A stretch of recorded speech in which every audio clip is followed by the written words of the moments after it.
हर माह के शुक्ल पक्ष की चतुर्थी को विनायक चतुर्थी के नाम से जाना जाता है। इस दिन भगवान गणेश की पूजा की जाती है और व्रत भी रखा जाता है। आज हम जानेंगे कि आषाढ़ विनायक चतुर्थी किस दिन है, वह विनायक चतुर्थी का क्या महत्व है और इसकी क्या कथा है। हमारा आपसे अनुरोध है कि सभी जानकारियों को जानने के लिए वीडियो को अंत तक अवश्य देखें। नमस्कार, स्वागत है आपका सनातन ज्ञान और संस्कार चैनल पे। हिंदू कैलेंडर के अनुसार आषाढ़ मास को साल का चौथा माह कहा जाता है। इस माह कई व्रत त्योहार पड़ते हैं। हर माह में कृष्ण पक्ष की चतुर्थी तिथि को संकष्टी चतुर्थी और शुक्ल पक्ष की चतुर्थी को विनायक चतुर्थी के नाम से जाना जाता है। विनायक चतुर्थी पर विघ्नहर्ता भगवान गणेश जी की पूजा करने और व्रत रखने का विधान है। शास्त्रों में आषाढ़ माह की विनायक चतुर्थी के महत्व के बारे में बताया गया है, लेकिन पूजा के दौरान व्रत कथा जरूर पढ़े, तभी पूजा का पूरा फल प्राप्त होता है। इसीलिए पूजा के समय विनायक चतुर्थी की व्रत कथा पढ़नी या सुननी चाहिए। वैदिक पंचांग के अनुसार आषाढ़ मास के शुक्ल पक्ष की चतुर्थी तिथि की शुरुआत 21 जून को दोपहर 3:09 पर होगी और इस तिथि का समापन 22 जून को शाम 5:27 पर होगा। ऐसे में विनायक चतुर्थी व्रत 22 जून 2023 के दिन रखा जाएगा। बता दें कि इस दिन हर्षण योग का निर्माण भी हो रहा है। विनायक चतुर्थी के दिन इस पौराणिक कथा का श्रवण अवश्य करना चाहिए।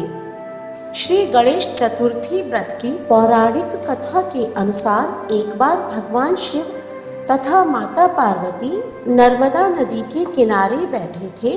वहां माता पार्वती ने भगवान शिव से समय व्यतीत करने के लिए चौपड़ खेलने को कहा।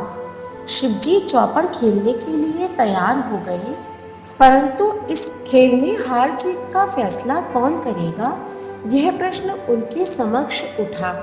तो भगवान शिव ने कुछ तिनके एकत्रित कर उनका एक पुतला बनाकर उसकी प्राण प्रतिष्ठा कर दी और पुतले से कहा, बेटा हम चौपड़ खेलना चाहते हैं, परंतु हमारी हार जीत का फैसला करने वाला कोई नहीं है। इसीलिए तुम बताना कि हम दोनों में से कौन हारा और कौन जीता। उसके बाद भगवान शिव और माता पार्वती का चौपड़ खेल शुरू हो गया। यह खेल 3 बार खेला गया और संयोग से तीनों बार माता पार्वती ही जीत गई। खेल समाप्त होने के बाद बालक से हार जीत का फैसला करने के लिए कहा गया, तो उस बालक ने महादेव को विजयी बताया।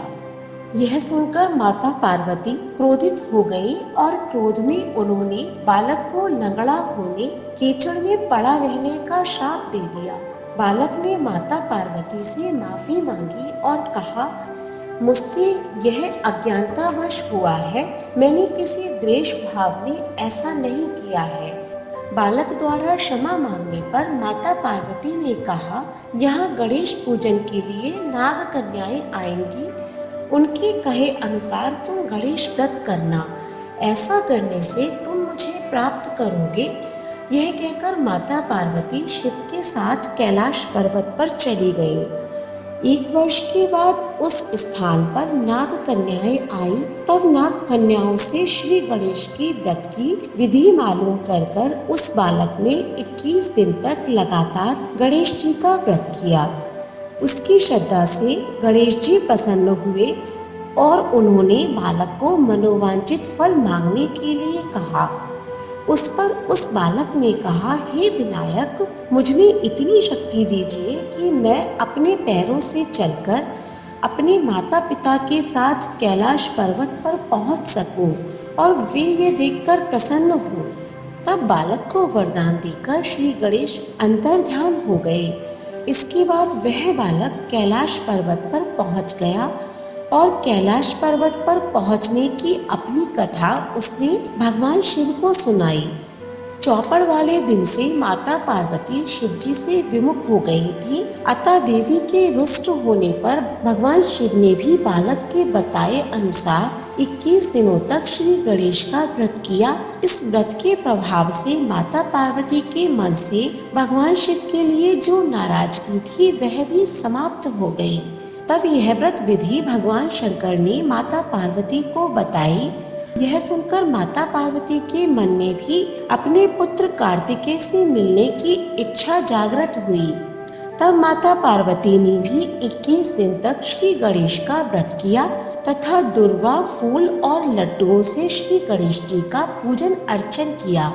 व्रत के 21वें दिन कार्तिकेय स्वयं माता पार्वती से आकर मिले। उस दिन से ही श्री गणेश चतुर्थी का यह व्रत समस्त मनोकामनाओं को पूर्ण करने वाला माना जाता है। इस व्रत को करने से मनुष्य के सारे कष्ट दूर होकर मनुष्य को समस्त सुख सुविधाएं प्राप्त होती हैं। बोलिए गणेश भगवान की जय। आप भी विनायक चतुर्थी के दिन इस कथा का श्रवण अवश्य करें, जिससे कि भगवान गणेश आपके सभी मनोरथों को पूर्ण करें। वीडियो अच्छी लगी हो तो इसे लाइक करें और ज़्यादा से ज़्यादा शेयर करें, जिससे और लोग भी इस कथा का श्रवण कर सकें। ऐसी ही धार्मिक वीडियोस देखने के लिए हमारे चैनल को सब्सक्राइब करें। धन्यवाद।